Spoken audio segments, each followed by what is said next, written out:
ahí abajo del coche. No, es E85 BPC. Está completamente deshecho. Eso sucedió el 3 de enero. Roberto Hernández fue atropellado en Iztapalapa. Tenía 52 años, iba a recoger a su novia Wendy cuando un auto azul lo embiste y arrastra por 2,5 kilómetros. Se lo hemos contado aquí. La mujer que presuntamente iba manejando el coche nunca se detuvo. Es una enfermera llamada Gabriela. Horas después, esta mujer llegó a su casa en el municipio de Nezahualcóyotl, en el Estado de México, a bordo del mismo auto azul que habría estado involucrado en la escena. El coche con las mismas características fue abandonado 3 días después en otro punto. Bueno, pues más de un mes, 38 días exactamente después, la detuvieron. Esta es una orden de aprehensión emitida por un juez de la Ciudad de México.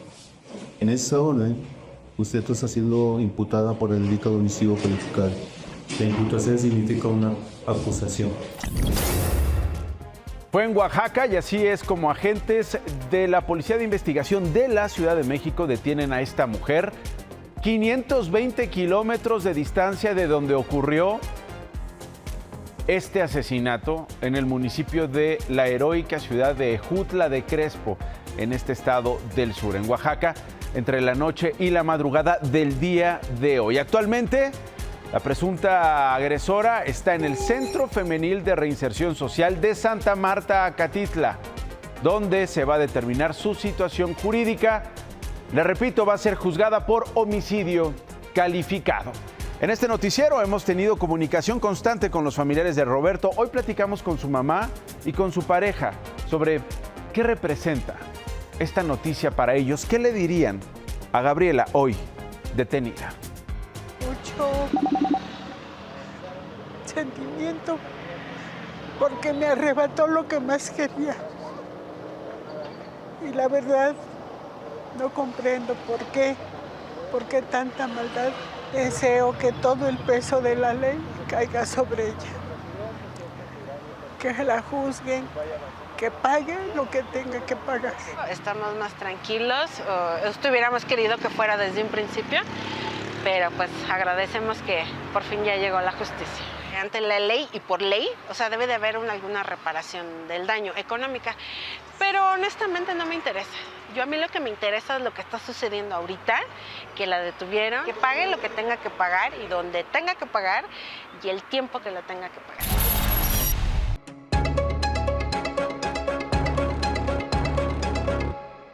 Sarampión en la Ciudad de México. Hoy el gobierno reportó la primera muerte por esta enfermedad en la capital del país, la cual sucedió el año pasado, apenas ahora la reportan. Con esta México suma ya 28 muertes y casi 9,000 casos de sarampión con datos acumulados desde el 2025. Hoy el secretario de Salud de Durango, Moisés Nájera, comunicó la muerte de otro niño de 8 años de edad en ese estado asociada al sarampión. Este fallecimiento aún no se reporta en el conteo de la Secretaría de Salud Federal. Pero regreso a la Ciudad de México porque sucedió hoy algo extraño en esta conferencia que dio con parte de su gabinete, la jefa de gobierno Clara Brugada, quien aseguró que la situación en la capital es manejable y así interrumpió a la secretaria de Salud, Nadine Gassman, para hacer una petición. Las alcaldías que tienen más casos activos... Perdón, tantito, pero no estigmaticemos. O sea, se va a dar esta información, pero creo que no se vale que si una alcaldía tiene más, entonces podamos encabezar notas diciendo tal alcaldía, porque es muy sensible esta información y puede generar incluso rechazo. Pero entonces, ¿cómo se cuenta? ¿Cómo se catalogan? ¿Cómo se ubican estos casos, si no por alcaldía, si no por estado, si no por país, con esta emergencia que en muchas otras partes del planeta alerta a las autoridades de salud? Bueno, la secretaria Gassman confirmó que la capital registró 184 casos de sarampión, de los cuales 140 se consideran activos. Ahora, ¿cuáles son las alcaldías que concentran alrededor del 75% de estos casos activos y que la jefa de gobierno pues no quería detallar? Bueno, hay 39 en la Gustavo Amadero, 35 en Álvaro Obregón, 18 en la Cuauhtémoc y 14 en la Miguel Hidalgo. Y no solo es el sarampión. Ahora la Secretaría de Salud reportó un aumento del 12% en los casos de tuberculosis respiratoria.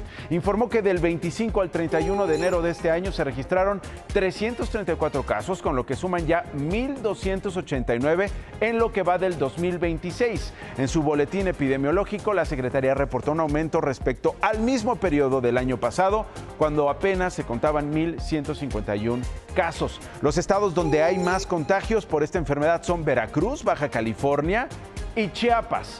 Los síntomas de esta enfermedad son tos, fiebre, fatiga y pérdida de peso, así que por favor esté muy atenta, esté muy atento. Y por unanimidad, el Senado aprobó en comisiones la reforma que establece de forma gradual la semana laboral de 40 horas. Es un dictamen turnado ya a la mesa directiva para que sea votado este miércoles en el Pleno. Se espera que mañana se apruebe. Esta propuesta plantea establecer desde la Constitución una jornada laboral de 40 horas con reducción progresiva y mantiene el derecho a un día de descanso por cada 6 de trabajo. Tengo más del Senado.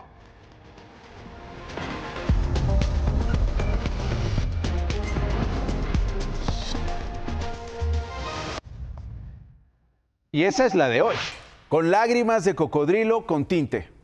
¿Se acuerda del salón de belleza en la Cámara Alta? Bueno, hoy la senadora del Partido Verde, que fue sorprendida en este lugar, salió a defenderse, lloró y acusó que sus colegas de la 4T no la defendieron.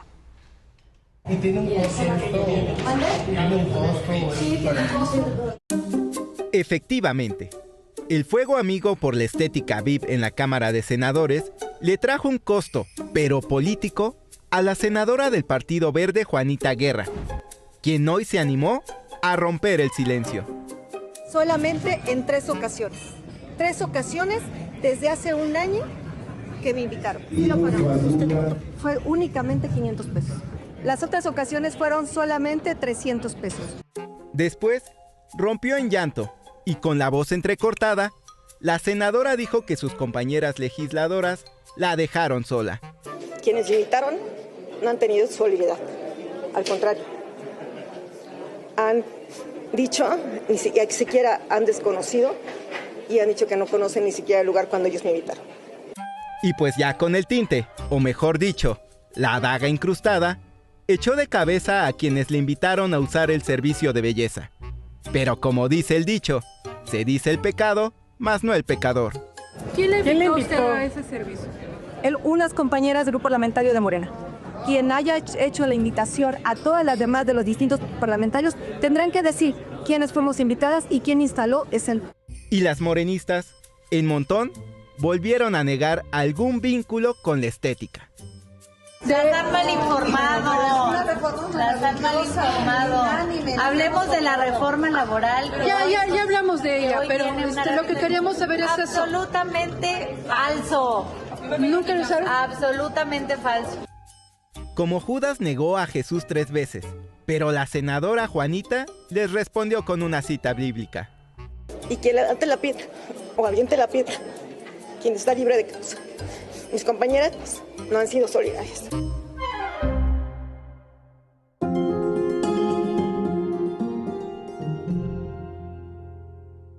Seguimiento en Sinaloa, hombres armados ahora privaron de la libertad. Secuestraron a 5 hombres y una mujer en el municipio de Ahome, en ese estado. Siguen los homicidios, siguen las desapariciones en este país y particularmente en Sinaloa. Esto ocurrió el sábado, pero fue hasta el día de ayer cuando familiares denunciaron ante las autoridades esta serie de desapariciones. Todos viajaban en un vehículo particular de Mazatlán al municipio de Ahome cuando fueron interceptados en la carretera de Los Mochis a la villa de Ahome. La mujer que iba con ellos fue liberada horas después, pero los hombres siguen desaparecidos. La Fiscalía de Sinaloa explicó que familiares de 2 de ellos no han puesto su denuncia. Tenemos una denuncia recibida en Mazatlán el día de ayer.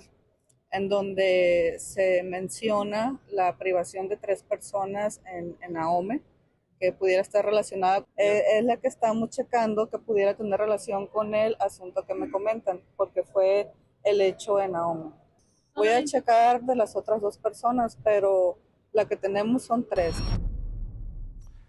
Hay tristeza. Los familiares de 3 trabajadores desaparecidos en este estado que gobierna Moreda, cuyos cuerpos fueron localizados en fosas, los enterraron en los estados que los vieron crecer. Mientras que autoridades de Sinaloa encontraron 4 fosas más en la misma zona donde ubicaron los 10 cadáveres. Con las primeras detenciones que realizó el ejército de 4 personas presuntamente responsables de la privación ilegal de la libertad, lo que mencionan es que fueron confundidos las primeras declaraciones de los detenidos con integrantes de un grupo antagónico. El secretario de Seguridad y Protección Ciudadana, Omar García Harfuch, dio detalles sobre la desaparición y asesinato de varios trabajadores de un proyecto minero en el municipio de Concordia, en Sinaloa. 2 familiares de las por lo menos 10 víctimas están inconformes con esta versión. La información que en la mañana dieron no es suficiente. Dicen ellos que los confundimos, pero ¿cómo les queremos también? Obviamente no fue eso. Tenemos mucho coraje, mucha impotencia. Se tendría que seguir investigando esto. Eso no es verdad. El hallazgo de los trabajadores en una fosa del predio El Verde, a poco más de 15 kilómetros de donde laboraban para la empresa minera Vizsla Silver, abrió una caja de Pandora y sacó a la luz 4 fosas más. Los restos no han sido identificados. El día de ayer se trabajaron 2 fosas. En cada fosa se recuperó un osamento en cada una. Hay aproximadamente 4 fosas. Entonces ahorita se siguen trabajando las otras 2. Todo indica que esto no es nuevo. En una entrevista a medios locales, excontratistas de Vizsla Silver dijeron que la empresa sabía sobre la situación de inseguridad. No fue un hecho aislado. La empresa estaba al tanto de esto, no solo al tanto, sino que recibían amenazas directas. Nosotros recibíamos amenazas directas de los grupos delictivos, nos obligaban a seguir trabajando en esta situación. El 4 de abril del año pasado, personal de la empresa anunció una pausa en los trabajos de campo debido a las condiciones de seguridad en la zona. No dieron más detalles. Varios compañeros nos pusimos de acuerdo y dijimos que ya no queríamos trabajar. Entonces, en ese momento nos tacharon a nosotros de cobardes. De los 5 trabajadores que ya fueron identificados, hoy enterraron a 3, al geólogo José Manuel Castañeda de Guerrero y a los ingenieros José Ángel Hernández e Ignacio Salazar, ambos de Zacatecas.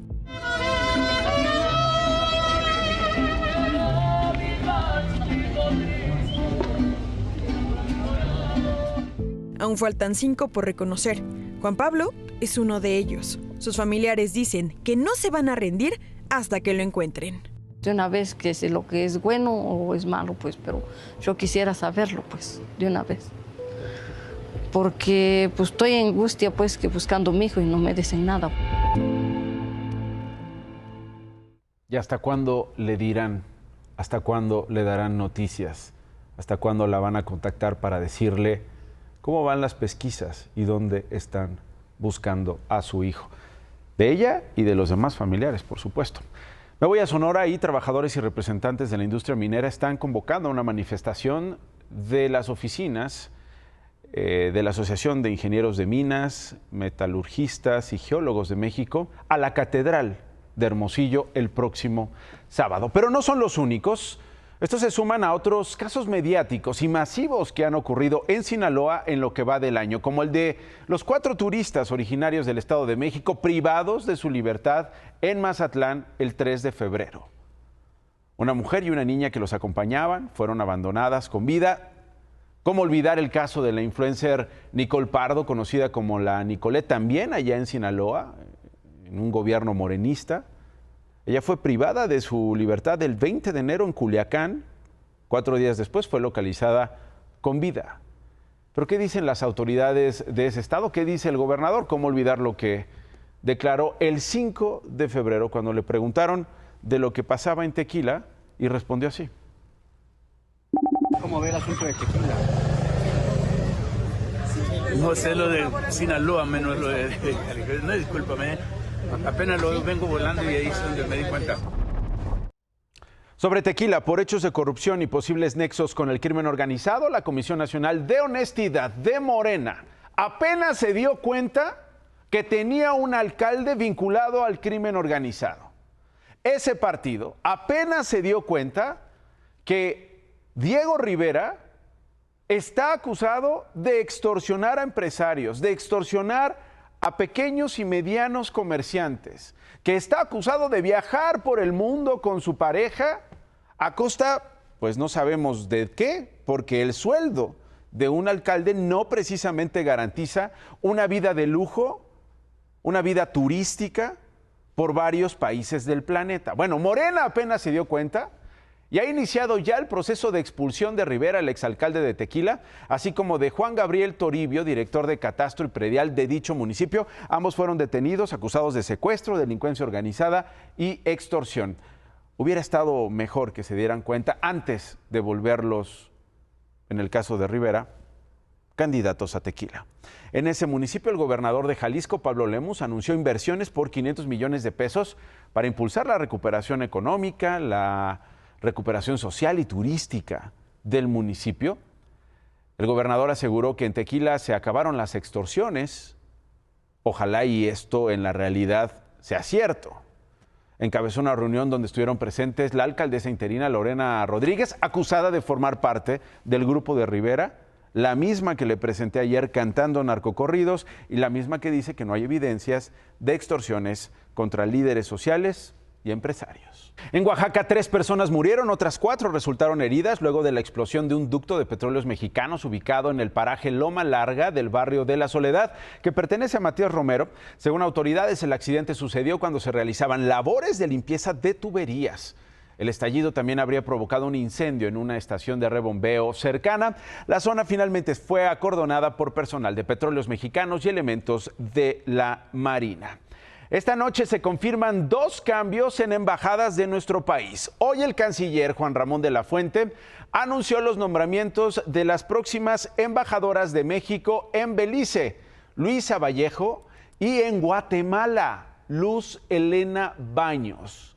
Este último en Guatemala es interesante porque va a sustituir a Romeo Ruiz Armenta. ¿Y quién es Ruiz Armenta? El esposo de la gobernadora morenista de Campeche, Laida Sansores. Él se va. ¿Será por la crisis que tiene la gobernadora? Lo mismo con periodistas que con el rector de la Universidad Autónoma Local o con los propios diputados en el Congreso local.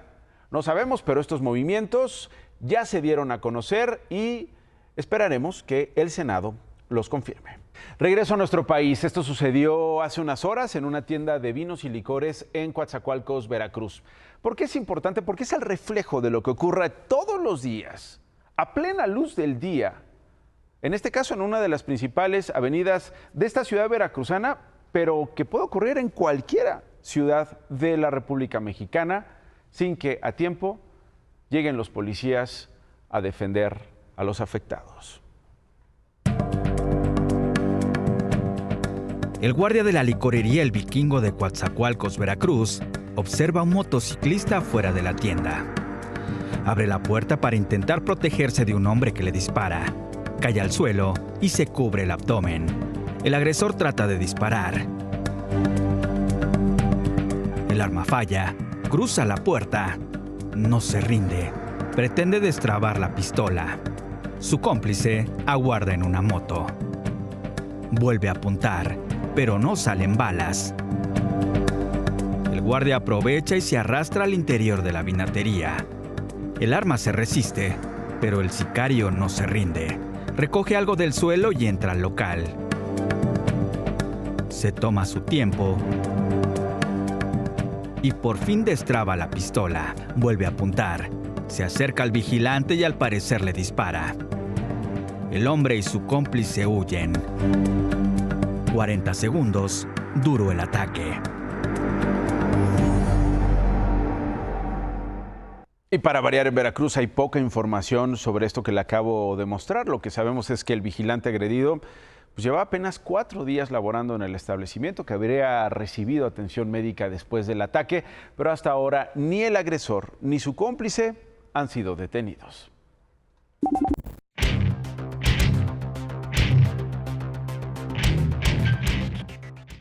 como era de esperarse, hoy en comisiones del Senado pasó casi sin que nadie dijera nada, la iniciativa esta para que la jornada laboral sea de 40 horas.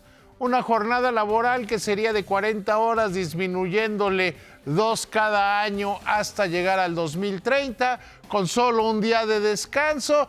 Todo muy bien, muy bonito.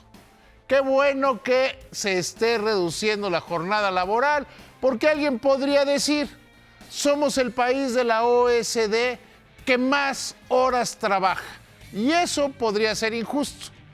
Sin embargo, el padre del análisis superior le plantea, ¿no deberíamos estar más ocupados en ser un país más productivo? De acuerdo con los datos de la OECD, también somos el país más improductivo de esta organización. Ya ve, los que llegan a la oficina a ver el Face y a comprar cosas por catálogo, alguien quiere, voy a la tienda, voy a fumar, y todas esas cosas que nos hacen un país profundamente improductivo.